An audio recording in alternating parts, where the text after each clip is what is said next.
Mini episode 695 of the FDH Lounge is brought to you by Sportsology, delivering unconventional columns and webcasts about sports, TV, music, movies, and more. Follow them on the web at sportsology.com. The FDH Lounge. You'll want to schedule your life around it. A long time ago, on a gloomy, wet Cleveland spring night, two men stand alone amidst the late-night drizzle. Their voices echo across the vacant station parking lot as they debate the merits of the great American radio show that have been missing for far too long. On that night, an idea was born. That idea became the FDH Lounge.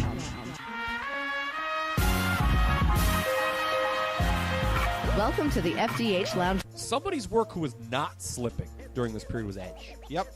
Very good. Was this peak Edge? Yeah, I think so. We At this were time, squarely in that, yeah. He had gotten away. There are stories that he was, it's kind of funny. Most guys didn't like to have to go over to SmackDown during this period because of its B-show stink. A lot of stories that Edge was quite pleased to head over there and not be in the Triple H orbit any longer. He's a smart guy for what I understand. So remember, it was kind of crazy how he went over to SmackDown. Mm-hmm. And because Kennedy had won Money in the Bank at WrestleMania. Right. But then he had the misdiagnosis with the injury, and they panicked, and they're like, oh, we got to take the title off this guy. Because remember, the original plan, and I loved it, because unlike now when Money in the Bank, it's just like, okay, when's the guy going to sneakily cash it in and win? Right. Fine. It's just the same thing every year. They tried, the first couple of years, the plans were all unique. Edge did that and really got the Money in the Bank gimmick on the map. But no one saw that coming. When they did it, it was like the most original thing ever. And the very next year, RVD saved it. But RVD, he wanted to cash it in at a very specific time at the ECW pay-per-view. That's right. And that show, as much as Paul Heyman said, in retrospect, doing a second one-night stand pay-per-view might have been too much. He did. What about the brand itself if he thinks that? Oh, yeah, he agrees with that. But that second one-night stand show in 2006 did work as a proper vehicle to get RVD over as the world champion. Yep. So Kennedy wins it, and he announces, I'm going to cash this in and be in the main event of WrestleMania 24. I loved that. Mm-hmm. The problem was Ken Kennedy did not have a good 2007. He had the misdiagnosis. Right. And then we already talked about him acting like a fool and getting busted in the So they would have taken it off him one way or another. Yeah, so it wasn't going to work. He did not have a good 07, but Edge did. So he was the one he beat Kennedy for his Money in the Bank. Yep. Remember, on a Raw after they feared Kennedy was out. And then he came in, and for the second time in 3 years, or it's really the second time in 18 months, he came down and sneakily won the world title because The Undertaker got hurt, too, by Mark Henry in a cage match. Right. And he came out and pinned him. And Edge really was the reason to watch SmackDown in 07. He carried that brand. So we're talking about... And they were hurt by his absence because he had to surrender it over the summer. He had the torn, I think, pec. He has to surrender it. Great Khali becomes champion in a battle royal. It goes on to Batista. It gets transitioned back onto Edge later in the year. It was a three-way. Edge, Undertaker, Batista. That's Edge right. gets it back. That's right. He did leave for a little bit. That's right. Yeah, Batista and Undertaker had a good Hell in the Cell match. Didn't they have Survivor Series? Got my years right? They was a good Hell in the Cell. Yeah, because it's the one where Edge comes back. He's the cameraman, remember? Right. And he interferes, and then after he interferes, he goes back and pretends like he's still the cameraman. That was outstanding. But we're not just randomly talking about how good Edge was, folks. He defends here against Rey Mysterio. It's his time. I can't believe this was not in your notes prominently. I was like aghast when we were talking about this before in the air. The pro Edge crowd here took me aback. What was that all about? The only thing I could come up with is that it's MSG, and they were kind of appreciative of how good of a performer Edge had become at this point. Because other than 2014 when he comes out and it's not Daniel Bryan, and the old, speaking of one night stand, the first one when we get, I'm at a 619, Ray. I can't remember Rey Mysterio ever being booed like he was in this match. Well, and here's the thing. Again, I'm going to give a mea culpa on this. And again, for anybody that's listening, I mean, I'm comfortable standing on my record. Obviously, I have pretty detailed notes for all of these shows. I am, however, always multitasking when I have this on. And all I can assume is maybe I had the sound down a little bit for this match or whatever. I didn't pick up on this. I freely admit it. People can crucify me for that. So I have... I will tell you that in you relating it to me, I find that to be very surprising, and I don't have any kind of explanation for it aside from New York can be a kind of smart-heavy area. Pro-heel. Pro-heel. I mean, remember they used to boo Shawn out of the building all the time. Yeah. I mean, and Shawn, Shawn's 96 run was fairly white meat, just like Rey Mysterio always is. So maybe it's just I was just trying to think about like what Rey could have done that would have turned the crowd again, that would have made the crowd so vociferous in not wanting to see him win here.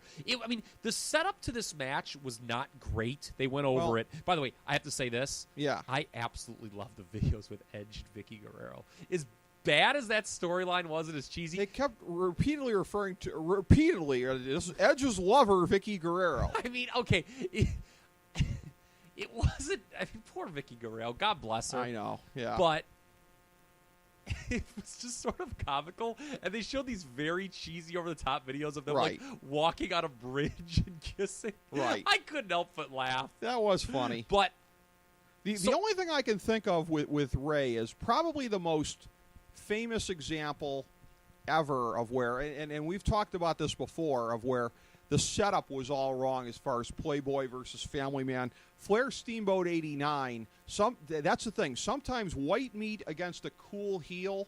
And Edge, especially at this point, now, more so now than in 89. Well, and here's the thing, too. Like the Flair Steamboat dynamic. That was so weird for its time. There was some for its time, it was still understandable. But if they did it like 10 years after that, it would have been completely shit on. Oh, yeah, absolutely. And here's the thing, too. I think with what you're talking about with Edge and the whole thing of where they're doing these cheesy videos, but like people are laughing, it gets to a thing of appreciating, and this is the smart markism of New York and whatever, appreciating the performer. What's one of the most popular acts on today's show is New Day, because it's, and don't get me wrong, I hated them as faces. Like, what the hell are they doing? And now as heels, like, they're so entertaining, they make me laugh every week, whatever. I think Edge was getting some of that. It was like, this act is just so great, we're cheering for him, and Rey was just, I think, collateral damage. It wasn't anything he was doing wrong. Yeah, I think that. But you're talking about peak Edge. This was. It probably was. I mean, in my notes, Edge. As I'm going through my notes here, I have crowd was pro Edge from the start. I mean, really pro Edge. Yeah. Like I just keep saying, I'm like, and then it's like, my God, is this crowd cheering Edge? Right. The setup to this match was not great. Rey won one of those awful beat the clock challenge things that I hate, and he did it in a manner where he was like helped by Undertaker and Batista. That never does anything. So whereas Edge was positioned as strong on the heel side, Rey really wasn't a strong. That was the thing too. I don't think he was a very strong babyface contender. But I'll say this: this was a good match. I thought it was in the 3.25, 3.5 star range. Edge wins clean, spearing him out of his boots. Right. Which made the fact that they came back with a rematch and No Way Out a little peculiar. You have the heel go over very clean, and you do a rematch? Well, for as much as we bash the company sometimes for their continuity issues, I feel like we have to take our hat off to them here, however reluctantly. Rey, while he was champion in 06, was booked like an invalid, and Rey as a challenger here in 08 is booked like an invalid. I'll say this. Rey came out with this cool helmet over his mask. I liked that. I also liked there was a spot he did where he slid out of the ring into a swinging DDT. That was cool. Right. The finish was before the Edge getting the spear and pitting him clean. I guess it wasn't totally clean. Vicky did the old Vince out of the wheelchair routine, because remember, Vicky was being wheeled around during this point. Why was she in the wheelchair again? I can't remember. I think Undertaker had tombstoned her or something like that. Well, she gets out of the wheelchair. My God, she's okay. It didn't get a ton of heat for her doing that, but she pulled the ref out when Rey was pinning Edge, and then she blocked the 619. Yeah. So Rey went for the 619 on Edge, and Vicky came up and hugged Edge on the apron, and she took it. Yeah. Shame on Michael Cole. I have this in my notes for dropping a "love hurts" line. Shame on you, Mike. But then right after that, Ed Ray kind of checks. Oh my God, because they still were playing up the Ray-Vicky relationship here. Right. Like, oh, what are you doing with Edge? She was like, he's like, I still care for you and stuff. And that's when he got kind of distracted and he tried springboarding and got speared. And I have in my notes that I felt like the match was a little hurt by the shenanigans at the latter parts of it. There, really? I thought the crowd was. I mean, although the crowd was cheering pretty wildly for the heel, they were hot, and I thought it was a good world title match. The Edgeheads, by the way, a very brief cameo here. They were booted early in the match. Zack Ryder. Yeah. New York's own. Well, and again, I got nothing against the performers involved in it, but if you want to talk about the politics of Raw versus SmackDown, and I've commented on this until I'm blue in the face, Triple H had Evolution. The heel champion on SmackDown always had jobbers, and there you go. A couple of guys that are just jobbers. They tried. I always seem like, didn't Edge really want to help these guys? Edge is always like one of those guys who was looking to elevate other people, and sure. I feel that. But it goes back to the days of the Horsemen. You got to have people around you with credibility, or your credibility dips. I mean, they were flunkies. It wasn't a group like Evolution. It was flunkies. Yeah, and it was flunkies that really didn't get. But over they were introduced, I think, in one of his key matches. Maybe either when he won the title or a key defense shortly thereafter. I mean, and you can't have jobbers basically deciding the outcome of main event matches. That's just going to kill your product. It would be like if Ric Flair hired the Mulkey brothers in 1987 in lieu of having the Horsemen. You can't do that. Or if he worked with Ron Garvin. That was a fine feud with a fine wrestler. But so that's that. So yeah. I thought the match was okay. That was a good World Title match. It wasn't, it wasn't a top 10 non-Rumble match at, what I'm saying? Like if you were to take out the Royal Rumble matches, and make a top 10 list of undercard matches on Royal Rumbles, it doesn't make that, but I thought it was a fine match. Basically, a fun match on a fun show. I agree with you. There was some backstage goofiness then with Kennedy and Flair, and then DX comes in. Those shameless plugs that DX would do. Right. I know that we could be criticized for being too negative. Those were never funny. Well, speaking of never funny, Santino was in the next segment. Santino was. I thought he was funny at times, but this. Are you not a Santino? I figured you'd be a Santino guy. Well, you know what? Here's the thing. I loved heel Santino. Which was here. So I have to give credit to it. Face Santino, we've talked about this before. Things that when non-wrestling fans see us watching the product and we get embarrassed, Face Santino never failed to be that guy to me. Heel Santino, I'll at least give him credit here. He interrupts the Kiss Cam thing, and it was about the Playboy magazine thing. Yeah, I have here. I love the WWE's version of feminism is that all women just yearn to pose in Playboy in their world. So, again, we're not in the PG era. So, Maria, who is attractive, she was one of my favorites. Yeah. Was going to pose for Playboy, and she wound up doing it. And they were doing the story, do you guys want to see me pose in Playboy? I wonder what the answer is going to be. And, by the way, Ashley Massaro, her role in all this, you talk about awful. Really weird. Oh, totally God. Weird. First of all, she had maybe the worst entrance music of anyone ever. Right. That it was this gritty voice, I'm going to love you nice. Just weird, yeah. That was just hideous. It was one of the worst songs ever. And she was like, come on, Maria, you want to pose for, because she had done it already. Right. Come on, Maria, you want to, really step up for feminism and pose in Playboy like the rest of us. The pro-feminist angle. You want to continue that great tradition of posing in Playboy, and Santino was like, no, she doesn't. And I guess it was okay to get heat. By the way, I haven't heard that. I forgot that how good Santino was as a heel. As a heel, yeah. This was good. You're right. His face roll was tiresome. The other thing, too, spoiler alert, for anybody that I'm going to love you nice. I cannot get that out of my head now. That was so bad. People need to go back. Thanks for putting it in mind. People need to go back and listen to Ashley Massaro's theme song. It was so heinous. Speaking of heinous, for anybody who doesn't remember, spoiler alert, the actual Playboy spread itself, you talk about kayfabe in the old, for lack of a more PC term, curtains. My goodness, could those legs have been crossed tighter? She didn't show anything, basically. I mean... Who, Maria? Yeah, you talk about false advertising. Oh, I don't remember You know, that at all. Do you know what's fun? I never bought one of them. I happened to see that, I think, at the old Sports Talk Network here, and I was like, okay, there's the agreed upon upper nudity. Lower nudity, not so much. They kind of kayfabed it. So it is what it is. Yeah. But from there... Guess what?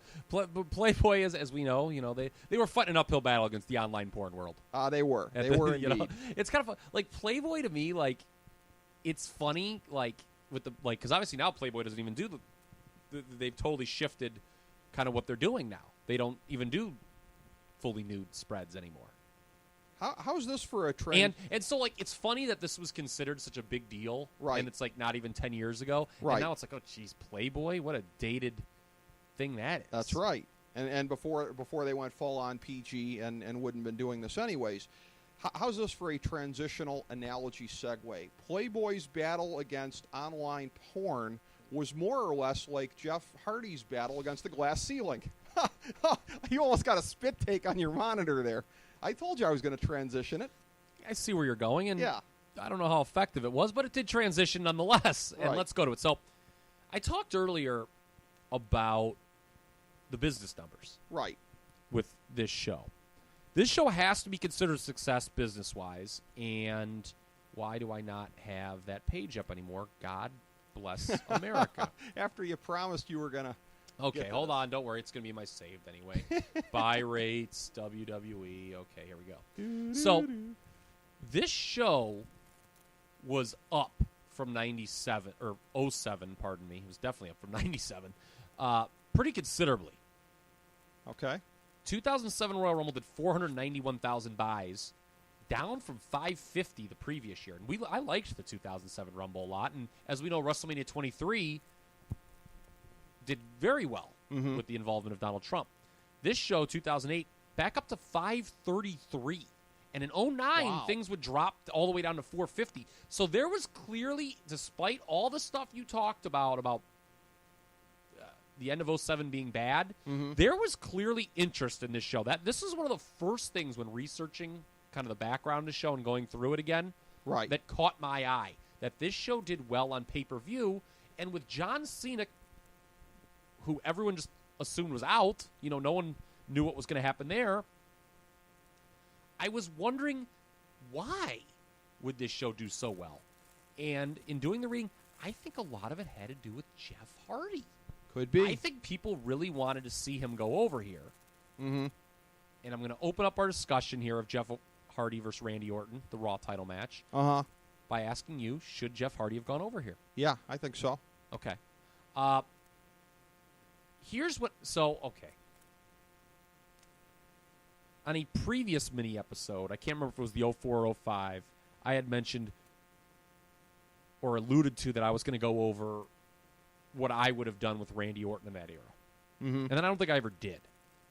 So we're going to come back to it here. I'm almost positive I never did. Okay. Because I think after we finished, I said, damn it, I never went into that. Okay. And I think now is as good a time as ever to do it. I'm going to tell you why. So they showed this video package for Randy Orton. Did you pick up on this at all? Yes. You know what I'm going to say? Not necessarily word for word, but Okay. I think I know the general direction. So the video package was really good for Orton, showing him being at the top. He was at the top of his game here. I thought this was, we talked about peak edge a little bit ago. Orton was, if he wasn't totally at the apex, he was close here, I think. I think, to me, it was more so 2009. Okay. But this was, He was building towards it. Yes. So the video package just showed him at OVW, and it really put him over. Oh, I'm this guy, third generation, built, born to be a star. It rehashed all the great stuff he did when he was Intercontinental Champion as a part of Evolution, the Mick Foley feud. Uh-huh. Showed him winning the world title. But it sort of skirted over 2005 and 2006. Uh-huh. Didn't you think? Like, it was almost Yeah. like, okay, it showed him RKOing Undertaker. It showed him RKOing Hogan. Mm-hmm. But, he lost those matches. I mean, he did beat The Undertaker, I think, once Got like at a token SummerSlam. win, yeah. But he lost to the big matches, WrestleMania Right. and the Hell in a Cell, and then he obviously lost to Hogan at SummerSlam 06. And it just sort of made me think that man, like, it's so fun. It almost was that those 2 years were like the lost years for it, and he was kind of being a dick, and Right. he had some issues, and there were reasons why he wasn't pushed all the way. Mm-hmm. But I feel that this was the Orton that we all were kind of hoping for midway through 04, Right. when, you know, he got that out-of-nowhere face turn, was sort of buried by Triple H, and then just, I don't know, underachieved for Right. the better part of 2 years. That's right. It just struck me Mm-hmm. that video package, it kind of, and it, you know, when, you know, from WWE's perspective, they're like, oh, you people bitching about wins and losses, no one remembers all that stuff, and it's just funny that this video package, it shows him arcing Hulk Hogan like it's a big deal, but in the back, I'm like, well, he lost that match. Right. You know, and he lost to Undertaker more often than not. But it was almost like they wanted you to forget those years happened.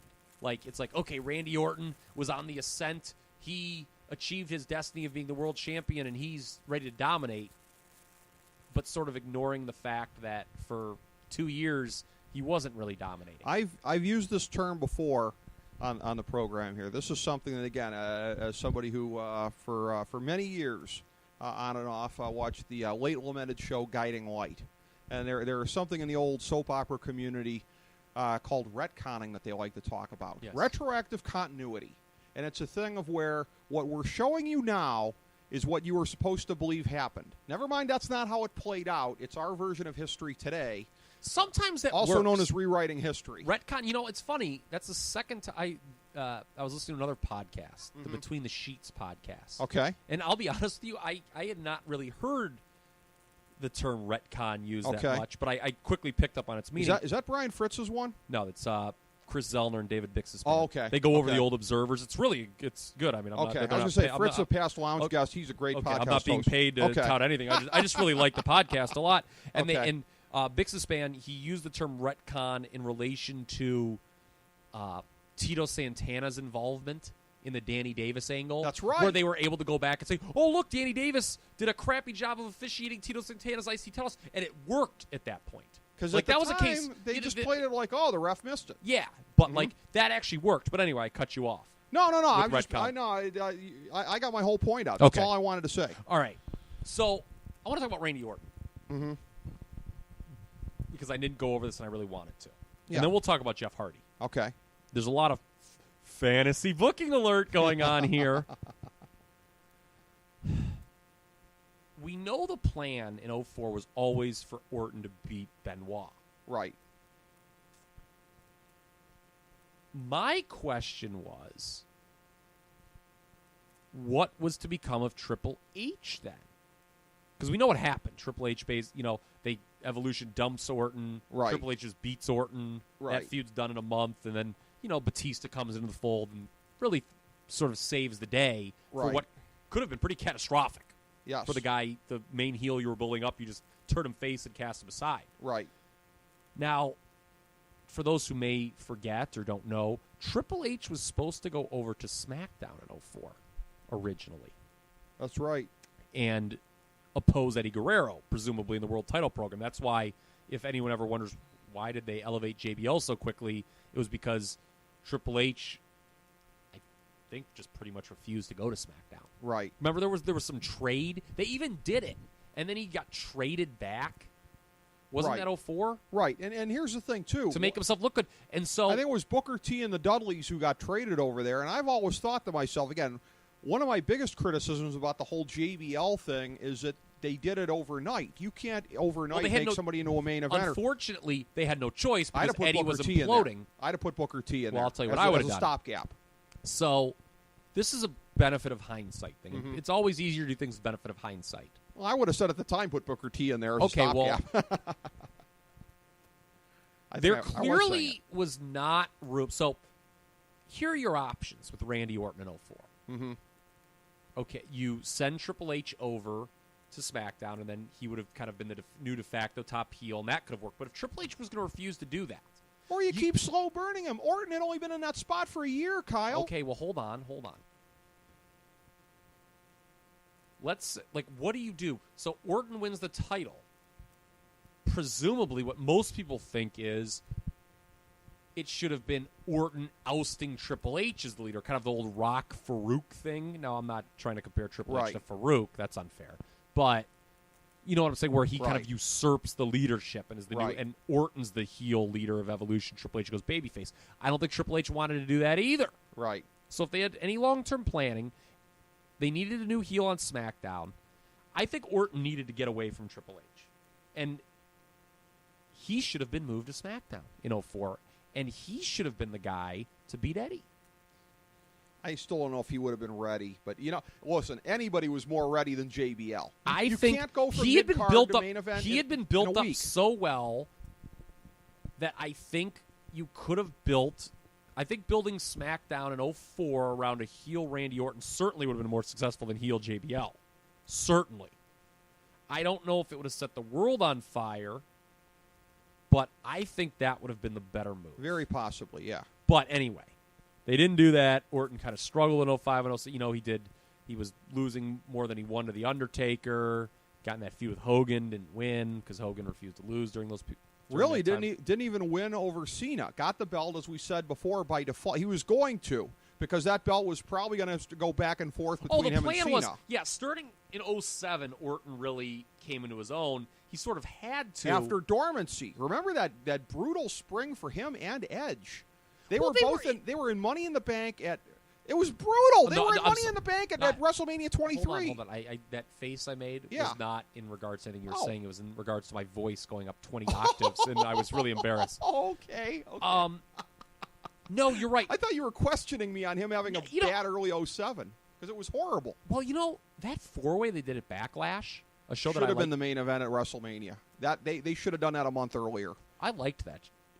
Yeah, because again, it needed the star power. The parallel builds of we talk about this in previous episodes of the Raw and SmackDown title matches. You needed to have something different. Kind of hurt. You're right. I think that was a great match though, that four-way. Right. But no, Orton really, it was kind of funny with Edge moving over to SmackDown. Then they really needed Orton in 07 to be what he had been previously. Right. And so he got a shot, and we already talked about it. They got too cute. He was supposed to beat Cena originally. He didn't. Cena gets hurt. He winds up winning the title at No Mercy in kind of this convoluted, multi-match situation where there was 3 world title matches actually on that pay-per-view.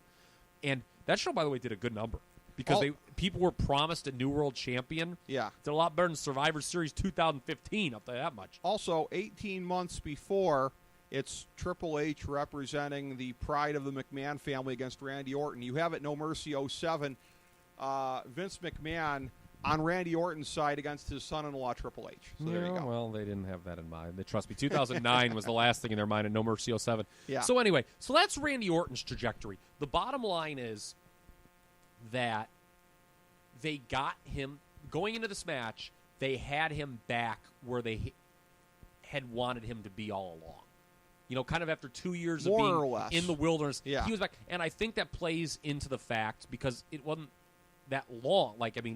He wins the title in October. This is only January. I think the fact that, okay, we've got Orton back where we've always wanted him to be, I think that played into the role of Hardy not winning here. Now, Jeff Hardy, though, again, he's the only reason I can think that this number did pretty good. Yeah. Because it was new. He beat Triple H in a surprise at Armageddon. That was not the original plan. He was getting over more, and they changed that. They changed the decision, I believe, pretty last minute to have Hardy go over Triple H at Armageddon. They were kind of putting him over in commentary like this was going to be some new era. Mm-hmm. And, Lawler kept saying it. By the way, here's a note that I have. Is Jeff Hardy a light heavyweight version of Kerry Von Erich? That's very interesting. I kept thinking, because he's kind of like, a dumb hillbilly, and well, the and he's got the girlies girls. love him, and Kerry never painted himself, but I mean that's a great question. He reminds me of Kerry Von Erich. The modern day warrior. Yes, the modern day warrior.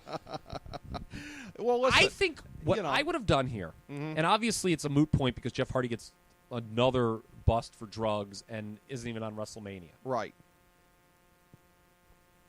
Orton was clearly the long-term solution as champion, at least in 08. I would have had Hardy go over here,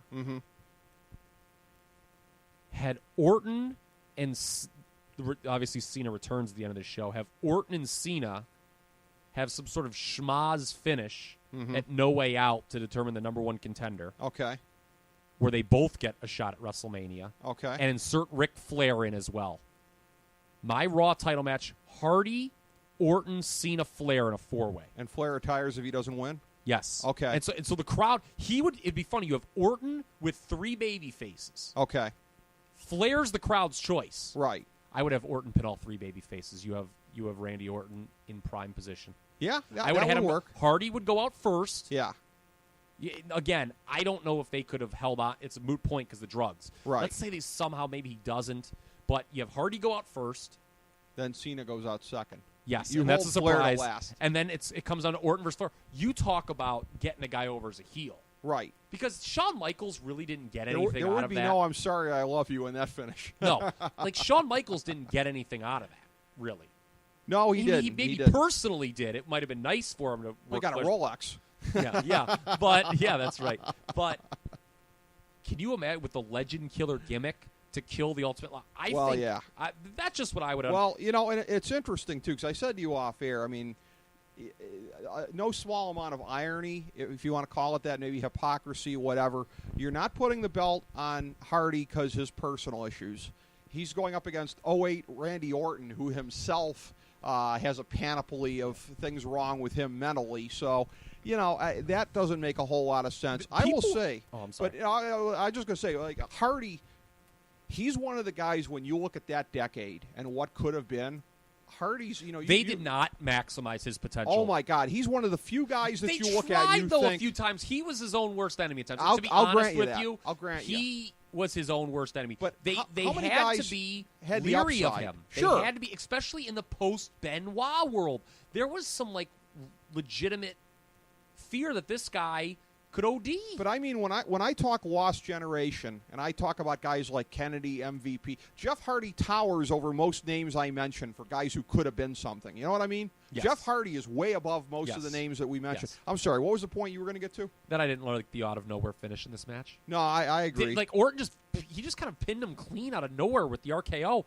Yeah, I mean, and JR sold it that way. For Hardy being built up as it was just this like, oh, potential new era champion, wow, did he get beat pretty clean. Also, JR referring in the match to the number one prize being the WWE title. So here we go. Formalizing what we already know. Yeah. So this match was not as good as the Edge Mysterio title match, I don't believe. Which was odd because I think this was the match that people came to see. I like this one as much. I did. Oh, wow. I didn't. Okay. I didn't. But a lot of people, I went back and looked. There was a real negative reaction to Hardy not going over here at the time. Sure. It was because I really think that Jeff Hardy kind of being something new in the main event picture was the reason this show did significantly better than the Rumble the year previous and the Rumble the year after. Well, and I'll tell you what, you go back to what we were talking about at the very beginning and turning the page on a bad 2007, symbolically anyways. Sometimes you got to give the crowd a bone is Yeah. the way I feel with this match. Like, again, they didn't do a lot of good long-term planning for this WrestleMania. Right. Or and certainly the WrestleMania after. Right. And it's real easy for me to just kind of sit here and play armchair quarterback, 7 years after the fact. Right. But I think that, man, if you're rebooking WrestleManias, not to fall in love with my own idea, right. I really love the idea of a four-way where I you like have it all too. the elements there, and in the end, that's what they wanted, right? I like it Randy too. Orton being this awesome heel champion. Right. It was a lot better than him, doing the slip on a banana peel finish that he did with Cena and Triple H. I would agree with that. They get done with this thing, and they ran for this is the first time they've done this many years since the Rumble stats video. The first couple of years they used the NFL Films music as they did here. They actually mentioned China as a female in my participant. notes. I was shocked by that. That's right. I was shocked. Of course, they did then say, but she didn't last very long. Right. Which I think I brought up in our 99 thing. It seemed to be a mistake. Like, I'm not a Right. China fan, but they built that up really big on TV, and she was only in for like a minute. Right. So whatever. Yeah. Let's not. Yeah, that's funny. I caught that too. Right. Great right. minds think alike. Yeah, exactly. Well, we both caught that in our notes. So- Buffer doing the ring entrance. I have thing this for in my this notes. to MSG. Yes, there was no Brett Clark references. I don't know. I guess Michael Buffer makes things seem like a bigger deal, right? He kind of does. I mean, he. I really had this. There was a lot of hate to him, like pointed in his direction. Like by the end of his like WCW run, he was just phoning it in. Let's be well, honest. it was that. I think it was like WCW. It was just emblematic of the money they were foolishly throwing away. Right. Like when you look at Michael Buffer doing this is the only time they've ever used him for WWE, right? I think so. When you look at that, it's like, okay, again, MSG, uniqueness, unique feel. It's like, oh, Michael Buffer was on this show. That's different. With WCW, like, you did not need him at Fall Brawl 98. And that's where, again, we keep talking about this. This show felt unique. It had a special energy to it. And, again, the world's largest announce booth, Cole and Coach and JR and Lawler and Taz and Styles, six guys. And that was too many. Honestly, 4 announcers is probably 1 too many. Yeah. So this is 3 too many. I mean, Joey Styles, why he was even flown in here? I mean, I guess, or was brought in. Yeah. He just seems so needless. A lot of his remarks got sort of shot down by They probably Michael told him not Cole. to show up, and he did anyways. Yeah. But anyway, let's talk about the Rumble match itself. So All right. This is a good one. This is one of my favorite Rumbles ever. Me too. Wow. Me too. It's in my top 10. I tied for 7th. I give it 3.5 stars. Okay, I'll be honest with you. It is in my top 4. It's tied for number 3 for me at 4 stars. Okay. So we actually agree largely on this. Yes. Good start. Undertaker number 1, Michaels number 2, playing into the fact that they were the final 2 the previous year. Guess what's the only other year that has happened, apparently? What? I believe 2015, 2016, which this year ended with Reigns and Rusev. Of course, they didn't reference Taker Michaels 0708. Oh, okay. Yeah. I had Undertaker as someone going from number 30 the previous year to number 1 the next year. Ted DiBiase did that, as we know, 89 That's to right. 90. That's right. By the way, I have this in my notes, first mention of brands on the whole show of Michaels out there representing Raw, Taker out there representing SmackDown. Again, so I'm very confident where we drew our line of delineation here because the brand split just totally didn't matter here. Is it just me, or was Shawn Michaels sort of like with his tights, like it looked like he had a cod piece? I'm just going to say it. I don't know. I noticed he got a bloody nose pretty early. So all right.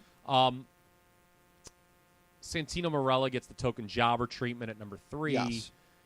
Get on my level. Yes. Let me bring up here. Kali 4. So Taker. Yeah, and you could engaging. see how far his stock had fallen. Yep. By the fact that in 07 he was positioned as this real monster who had just started tossing everyone.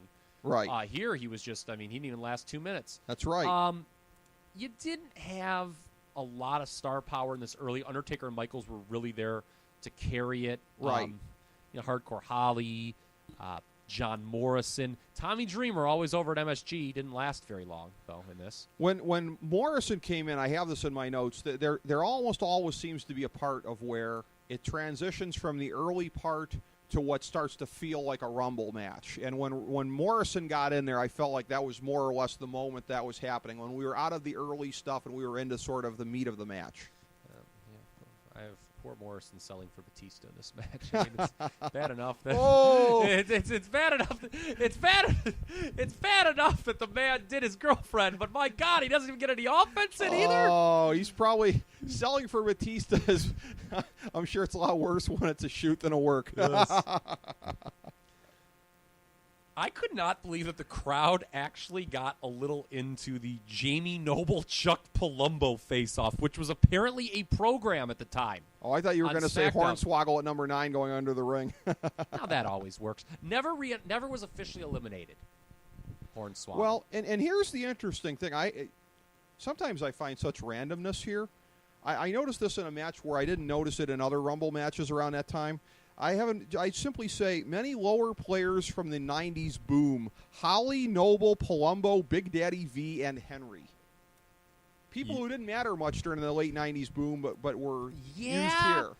There was nobody. there was none of those, what did we call those one-year wonders? Right. We didn't have a lot of one-year wonders in this. That's right. There weren't, the star power certainly wasn't what it had been. They were turning back to old hands, basically. Yeah, like, from 6-7 years earlier, the star power is definitely a little down, and you can see that by the fact, we should mention this, the Jimmy Snuka and Roddy Piper involvement. Crowd went kind of wild for that. Not only that, Foley coming out later, too. I mean, setting up these, resetting these vaunted MSG moments. Yes. The crowd was into it. Sometimes I don't like those legend moments. I kind of roll my eyes. These were okay. I felt like they worked. It was confined pretty short. I mean, Jimmy Snuka is what he is now. Right. And, that's certainly, I don't know. Jimmy. Oh, man. Jimmy. Oh, man. She slipped. She slipped. Hit her head, brother. Yeah. But in terms of a cool spot, I have this in my notes. One of the cool... Yeah, I have this in here. When Piper comes out, Snuka looks so shocked you'd have thought Nancy Argentino had walked out. That's just over the line. Yeah. An amazing, cool spot here between three vaunted all-time workers here. Punk is getting ready to do a bulldog on Shawn Michaels and gets clotheslined out of his boots by Undertaker. Just a great spot. Yeah, I think Punk, by the way, I had to do a little investigating here, a little homework. He was in the doghouse during this period. He had lost the ECW to Chavo. To Chavo. Yeah, and this was the second year in a row he was in this match for a while but didn't do anything. He didn't stay in the doghouse that long, though, because he would go on to win Money in the Bank. Well, remember, Jeff Hardy was originally supposed to win that. Oh, that's right. Okay. So, yeah, Plan B. Yeah, I had forgotten about Foley. I guess he had even won a qualifying match that involved Hornswoggle or something like this. Mr. Kennedy, he had that bad 07. He was still over in this match. Well, and in terms of guys that you could tell they were, at this point, still looking at for the future, another one of those guys would be the aforementioned John Morrison, because he kept tangling with HBK such that I have in my notes, JR even talked about it. Like, when an announcer is calling attention to something, it's supposed to mean something. Yeah, unlike Punk, who, really, the announcers didn't call much attention to Punk. And JR's kind of like, a lot of people see similarities with John Morrison and a young HBK, so that was supposed to mean something. Similar to 07, I think this match suffered a little bit from too many guys being in it. Well, at one point. Like, I have it here at number 23, I have ring is too full. And then that's when it really kind of, all of a sudden, they sort of overcompensate with a lot of eliminations. That's when HBK and Taker, who, again, remember, been in this since the beginning. Yeah. They were doing 90-second intervals this year, by the way, for the record. Right. They just kind of go bang, bang out of nowhere, Undertaker and Michaels. And then Undertaker buries poor Gene Snitsky instead of Michaels, who eliminated him. Well, he gets mad. Like, Michaels dumps Taker, and then Michaels gets dumped right after, and they're standing right there. Right. And it's really awkward. Undertaker's like, well, I'm just going to go bury this Gene Snitsky right now. Not that, anyone's going to weep for Gene Snitsky, but I thought that was odd. I was shocked he was still around. I didn't remember that he lasted that long on and off. But, you talk again about bloom off the rose with some guys, # lost generation. I have in my notes Sheldon Benjamin, blink and you miss him. He was barely in there. Yeah, a guy who woulda, coulda, shoulda like the meant announcers something. were shocked. Yeah. The announcers were like, oh my God, Shelton's gone already? But by early 08, he really should have meant something, and he never did. We talked about Hornswoggle not ever being eliminated in this match. Finley disqualified? That's the only disqualification in Rumble history, as best as I can tell, from now having rewatched and watched all of them. Yeah, that was a weird kind of a thing. Also, too, Hornswoggle didn't go out over the top. Yeah, that's what I said. He was never re-enter, never eliminate. Yeah. Yeah. So let's get to the end. And I'm not talking about Elijah Burke coming out at number 28. So, like 07, one thing that I learned by these two Rumbles and having them so high is, man, can a great ending go a long way in making a Rumble. It can. You really had no clue who was going to win this. I guess you would have thought Triple H coming out at 29. Mm-hmm. But then the buzzer goes off for number 30, and lo and behold, it's John Cena. And all of your people, okay, who think they're so cool with their Cena sucks chance, lost their shit. Yeah. Well, there should have been, John Cena sucks. There was none of that. No, they were all kissing his ass. Yep. This is one of the great Rumble moments of all time. There's no denying it. Sure. I remember watching this live, being stunned. He was supposed to be out for months. Right. After this. Going to miss Mania. Yes. He showed up. It was sold. I mean, the place went crazy for him. I guess Triple H was going to win this. Had Cena not been in it, which would have been terrible. I need to talk. I think this is low point Triple H. His babyface run during this period. God, was he uninteresting. Well, and that's, he went on a real heel-burying spree that year on SmackDown. He did finally make it to SmackDown in that main event role. But by the way, just side notes here. We talked about Punk not doing anything. Chavo as ECW champion. Yeah, so there was that. Chavo eliminating him. But there's a thing here, and I want to get your thoughts about this in a second, and I'm going to set this up for you. Something that was completely unprecedented in the history of the Rumble was Chavo coming in as ECW champion, presumably, I suppose, to get a shot at WrestleMania at the World or WWE title. But for a situation where, at least theoretically, I know it doesn't pass the laugh test, but of where you're supposed to have these titles more or less being on the same level, being a situation where the winner of the Rumble will get his choice of a pick of them. Seeing Chavo in there as though he is the Intercontinental Champion or the U.S. Champion, and I have nothing against Chavo Guerrero, and I've always said he's deserved better than he's gotten from almost every promotion he's ever been in. But the point is, you were mid-cardizing the ECW title by putting it on him, and then Chavo being in the ECW in the match as ECW champion, you can't justify that on any level. I guess they just didn't have room for him on the undercard. What? So leave him off the show? I guess so. That didn't even dawn on me, really, and that's a really good point. But it cheapened. You know what's funny is Joey Styles. This was the only good point he got to make during the match. Was he's like, a lot of these guys, if they win, they're probably going to choose the Raw or SmackDown champion. But if Tommy Dreamer wins, he's going to choose ECW. Yes. So, I guess what would you have done? I mean, obviously, it's one of those things that they don't bother thinking about because they think their audience isn't going to think much about it, and it's sort of a waste of time because Chavo was not going to win this match.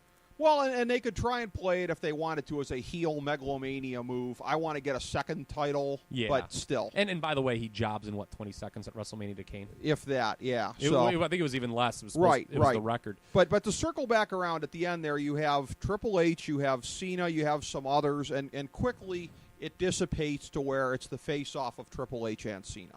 And Batista. We should mention Batista. That's I right. thought Batista was a major right. That's right. It's funny because rarely do they have a final three in a Right. Rumble. It's usually four. It's usually 2 or 4 is when they make the big deal, and it's an even number. Here they did the big 3. I'm going to be honest with you. Maybe you'll roll your eyes. Mm-hmm. I kind of liked when they all did their little token, what's the term I'm looking for? What, the mocking type thing? Yeah, like it was the 3 of them staring, and Cena did the "you can't see me" to both of them. Yeah. Batista looked at both of them, did the thumbs up, thumbs down move. I love that. By the way, and Triple H did the crotch chop. Of course, yes, he got to go last. Oh, yes, that worked well. And this is I guess when Cena came out, you probably figured he was going to win at that moment, right? But man, this was another second year in a row with a strong Rumble finish. So even a lot of those earlier ones that we talked about, they kind of peaked early in the match. Like, for instance, 90. I like the 90 Rumble. I think it's in my top 8. But, that match clearly peaks with the Hogan Warrior. That's right. Face-off. And then, after that, it's sort of it kind of limps to a finish. And there's other Rumbles, too. They were still finding their way with it, in all fairness. But, the great Rumbles, 92... and these are my opinion of the top Rumbles: 92, 04, 07, and this one. Those are my 4 favorites. I count 02 in there also. Okay, that one's. It was pretty good, but I think it was definitely noticeably below those. You didn't really know who was going to win until the end, and that's huge. That's huge. But this is the cheat also of the brand split era because you didn't know you any one of these 3 guys could have won, and it would have made sense. Because you put them in a battle for one of the 2 titles that you have. And, guess what? The stakes are lower. Triple H wound up remember, challenging for the title with Cena That's at right. WrestleMania, because Cena, they did the unusual thing where Cena couldn't wait for WrestleMania. Totally and he stupid. challenged Orton at No Way Out. I And hated they that. went to a schmaz finish, and then Triple H got involved by winning some number one contenders match. Oh, I totally hated Yeah, that. that was kind of bad. But so Cena obviously goes over, Right. and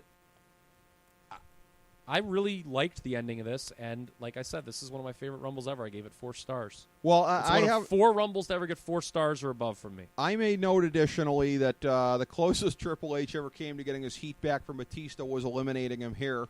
Additionally, 2008, and we talked about this, the start of this particular, era, if you want to call it that, or grouping that we're using for our purposes anyways. PG was not totally in yet because I was interested to note that the attitude adjustment was still called the FU on this show. Not for too much longer. But again, I have in my notes that I rated this one as 3.5 stars, tied for 7th best all time. I have it tied with 2003. So I have it below the top 5 ones that I have here on my list. So I like this one a little more, is what you're saying. Yes. Yes, you like it a little more than me, but there are some of these where we disagree wildly. This is probably one of the ones where we are going to be closest. You gave it, what, 3.5? I gave it 3.5. What'd you say? That's pretty close, 4. 4, okay. All right. That's pretty close. I 4 don't- for me, though, is big. It's one of only 4 Rumbles, like I said, that I give 4 stars or above to. And there's I'll be honest with you, I'm gonna, little spoiler alert, Yeah. none of the Rumbles from here on out are going to get 4 stars. Interesting. Most of them won't even come close to 4 stars. I don't, I'm looking at this here. I don't have anything that comes after this because I've watched all of them now. I don't have any of them rated higher than this. Oh, and at first I thought 2013 was a tie, and it's not. 2013 comes the closest to this. But, yeah, there has not been. So you and I agree on that also. There's not been, since 2008, a better Rumble There's show. one that's pretty. I have one that's pretty close, Okay. where they basically copy the same storyline they went with here. I know the one you're talking about. I felt like that was a lackluster match overall. Well, I so kinda I'll have to watch it again. I felt the last time I watched it, I really liked it. The thing with me is other than 2011 to 2013, I feel I've watched all of these multiple times. So I feel so. I guess I could change, but I feel like I enjoyed that. very interesting. So So that's what we have. John Cena, your surprise winner. I feel we should have given that more because that was really one of the great Rumble moments in history. It is. John Cena, not like the fact they were able to keep that from Yep. everyone. I mean, it was a legit surprises can be overrated. Right. Like there's this group of people, so that they're going fans that surprises. What are the surprises going to be?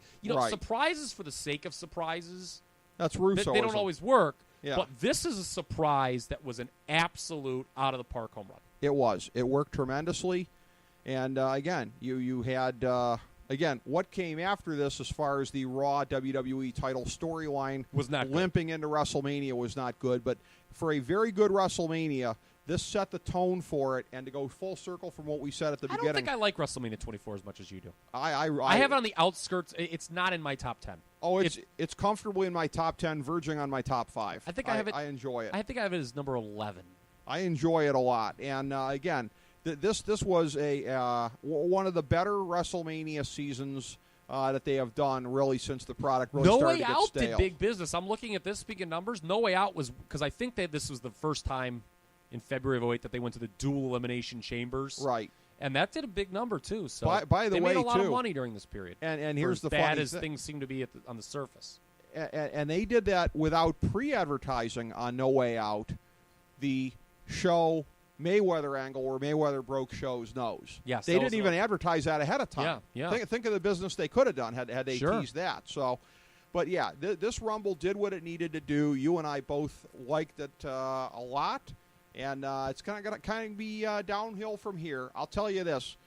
Spoiler alert here. 2009, just one that I found really underwhelming. And not nearly I'm the going to urgency of this rewatch it show. here this week. Yeah. I remember it being like kind of in the Rumble match itself being in the average to below average category. So I anticipate a bit of a nosedive here as well. And I'm sure we're going to talk about Randy Orton a lot. Yeah.